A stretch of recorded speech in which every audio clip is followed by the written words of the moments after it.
किए गए और आज भी इस घोर कलिकाल में ये बिल्कुल चैतन्य प्रतीत होते हैं। आखिर ऐसा क्या था? उसी का नाम कथा है। प्रयोगात्मक प्रैक्टिकल ज्ञान ही कथा है। निवेदन सुन। 3 आसन, ऊन का आसन। व्यक्ति को 3 साधन अपने रख करके साधना करना चाहिए। आसन, माला और पात्र, जिससे हम आप साधना का आचमन और पवित्रीकरण करते हैं। ये 3 अपने होना चाहिए। आजकल आदमी जब ससुराल जाता है ना तो बहुत जेंटलमैन बन के जाता है, और वहां पे जितने दुनिया के हीने कर्म है वो करके ये समझता है कि हमारा स्टैंडर्ड यहाँ बन जाएगा। अरे हिंदुओं सुनो, हमारे प्रभु श्री राम जी जिस समय ससुराल में गए और गुरु जी ने कहा साहब पंगत लग गई, राम प्रसाद ग्रहण करो, आप इस समय इस संपूर्ण बारात के दूल्हा हैं, आपसे ही शुभारंभ होगा। पहले ये होता था कि दूल्हा जब तक भोग ना लगाए तब तक पूरी बारात ऐसे बैठी रहती थी भूखी। ईमानदारी से बताओ, होता था ऐसा कि नहीं होता था? बारात भूखी बैठी, फिर बारात से ही कोई बोलता मुखिया, अरे भाई कहाँ है? अरे दूल्हे को कुछ स्वागत करो, तो दूल्हे के थाली में 100 का नोट रखा जाता था, और दुल्हन पक्ष के लोग चाचा था वो हाथ जोड़ के खड़े होते थे, श्रीमान जी भोग लगाओ। और दूल्हा अगर राजी हो गया तो भोग शुरू, नहीं तो बैठा। पूरी बारात बैठी है, दूल्हे को खुश करो। अब दूल्हा खुश हो गया, बड़ी सेटिंग भी होती थी। दूल्हा खुश हुआ, दाएं बाएं देखा तो जीजा गायब। अब बारात फिर परेशान, बारात फिर बैठी है, बोले जीजा ढूंढो कहाँ? तो पता चला जीजा जी जान गए कि भोजन लगने वाला है, तो घाटमपुर वाली रोड पर टहल रहे हैं, उधर टहल रहे हैं। जल्दी में बड़ा अनुनय विनय करके पकड़ के जीजा जी को मंगाया गया, उनको भी मना के हाथ पैर धो के बैठाला गया। तब तक किसी ने कहा फूफा जी का सुबह से पता नहीं है। फूफा आफत है। वारे वाह, क्या युग बदला, क्या समय बदला, क्या परंपराएं बदली। जीजा फूफा भट्टी में चले जाए, दूल्हे राजा जहन्नुम में चले जाए। जो गाड़ी से उतरे सो झपट्टा नाश्ता पर मरा, अब जीजा फूफा की कोई वैल्यू नहीं रही, खत्म। खाओ या मर जाओ, अपने घर चले जाओ मेरी बला से। ये सम्मान रह गया भाई। अच्छा ये सब बिगाड़ा किसने है? बोलो बोलो, किसने बिगाड़ा? पंडित निर्मल चंद त्रिपाठी ने बिगाड़ा क्या? या सुरेशानंद ने बिगाड़ा? यहाँ तो नौबत ही नहीं आई थी। हाँ, भगवान की बड़ी कृपा रही, इसमें भी सहयोग ही समझा भगवान ने कि चलो तेरा यही सहयोग रहेगा कि तेरे से न बिगड़े। क्षमा कीजिए, सारी परंपराओं को समाज ने, आप लोगों ने खा लिया है। सुधारे सुरेशान, समाज सुरेशान, हाँ संभालेंगे। मैं दावा करता हूं न समझ जाए न सुधर जाए समाज। हिम्मत है तो प्लेटफॉर्म दीजिए, समाज सुधारने का ठेका हमारा है। एक बार तो बर्दाश्त करना बड़ा कठिन है, लेकिन फिर भी बहुत अच्छा परिणाम मिल रहा है। गुरुदेव की आज्ञा हुई तो भगवान श्री राम जी ने भोजन से पहले यज्ञ प्रारंभ किया। ऐसे नहीं गुरु ने कह दिया जुट गए। भगवान श्री राम ने बड़ा ही सुंदर प्यारे जो है पंचकमल का यज्ञ किया। अग्नि मंगाई भगवान, और अग्नि में मिष्ठान, घृत और सुंदर से प्यारे पूरी रोटी का टुकड़ा डोया और 5 आहुतियां भगवान श्री राम ने अपनी ससुराल में देकर के पंचकमल किया। ओम प्राणाय स्वाहा, ओम व्यानाय स्वाहा, ओम उदानाय स्वाहा, ओम अपानाय स्वाहा, ओम समानाय स्वाहा।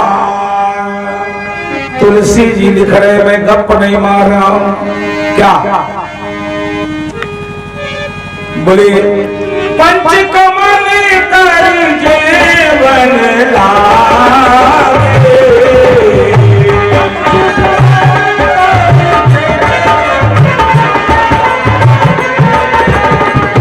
पंचकमल कर जीवन लागे,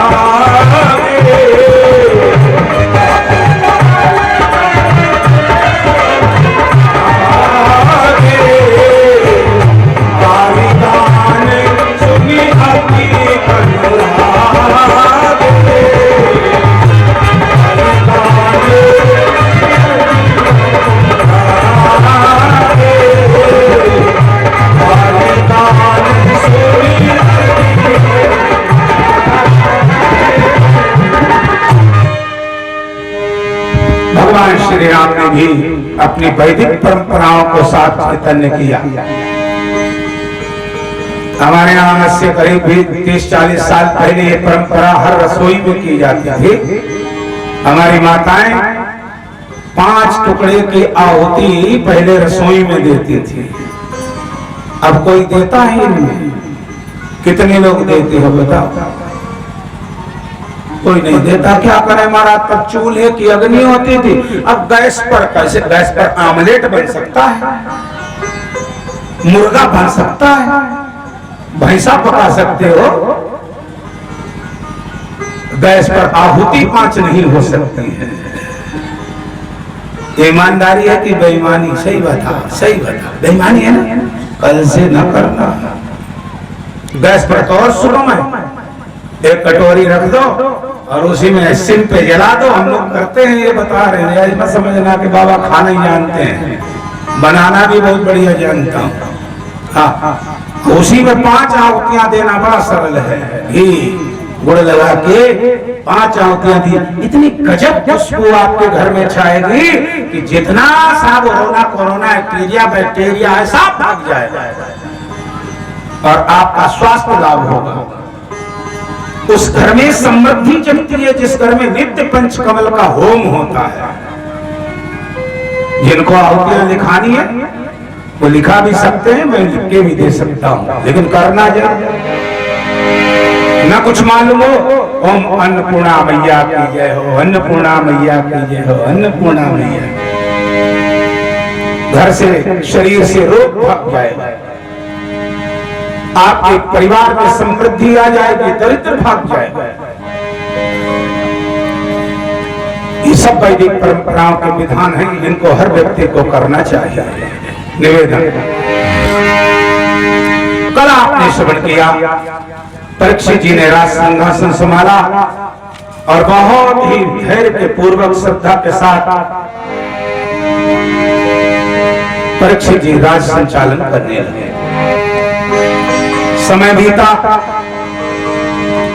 एक दिन परीक्षित जी ने अपने सेवकों से कहा, जरा मैं अपना राजकोष देखना चाहता हूं। जैसे ही राजकोष के द्वार खोले गए तो क्या देखा? आकृत धन संपदा भरी पड़ी है। परीक्षित जी ने कहा, वाह, हमारे पूर्वज बड़े दूरदृष्टा था। ये आकृत धन संपत्ति भर करके गए हैं, चलो इससे धर्म किया जाए। और उस धर्म की भावना से आज परीक्षित जी ने एक के बाद दूसरा, दूसरे के बाद तीसरा, जब राजकोष खोला तो एक राजकोष पर रखे हुए मुकुटों पर दृष्टि टिक गई। शास्त्र कहता है, धन और नवयुवती को कभी भी भर करके नजर नहीं देखना चाहिए। किसी का धन कहीं आपको दिख जाए तो एक बार दिख जाए तो ठीक है, मुंह फेर के हट जाओ। ज्यादा देर तक देखोगे तो मन विचलित हो जाएगा। भगवान श्री राम ने, वाल्मीकि जी महाराज लिखते हैं, पंचवटी में भगवान श्री राम और भैया लक्ष्मण मैया जानकी के साथ विराजमान है। तीनों युवा हैं, तरुण हैं, सौंदर्यवान हैं, सर्वगुण संपन्न है। भगवान थोड़ी देर के लिए अदृश्य हो गए। अब बचे लक्ष्मण और सीता मैया, लगभग समान आयु के हैं दोनों। थोड़ी देर में एक आवाज आई लक्ष्मण के कानों में, एकांतनम कांचनम दृष्ट्वा दृष्ट्वा चान्नभयो वनः। है लक्ष्मण, यति साधु के देश में है, ध्यान से मेरी बात को सुनो और उत्तर दो। एकांत में कांचन यानी स्वर्ण संपत्ति को देख करके और एकांत में किसी नव युवती को देख करके कौन है जिसका मन चलायमान नहीं होता? बड़ा विलक्षण प्रश्न है, लेकिन वाह, उत्तर देने वाला भी कम नहीं है। उत्तर देने वाले ने कहा, श्रीमान जी तो कान खोल के आप भी सुन लो मेरा उत्तर।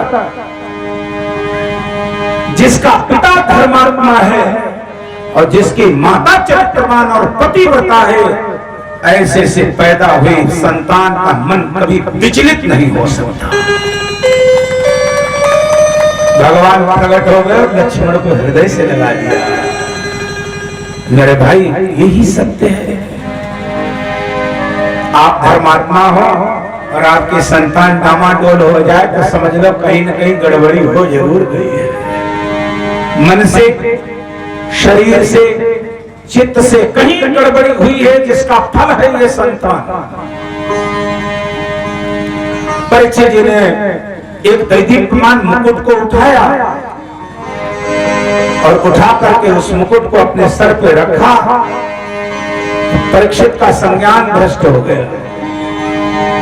मुख से निकला, मेरा गतिमान अश्व सजाया जाए, मेरी तलवार, तरकस और धनुष लाया जाए, मैं आखेट के लिए जाऊंगा।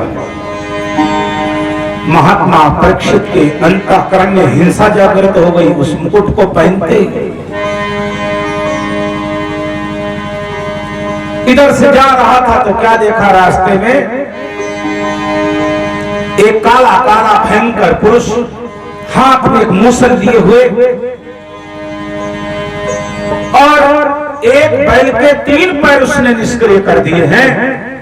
वो बेचारा घिसक रहा है, लेकिन वो इतना निर्दयी है, ऐसे उस प्यारे असहाय बैल पर भी प्रहार नहीं बंद कर रहा है। उधर से उस बैल की मां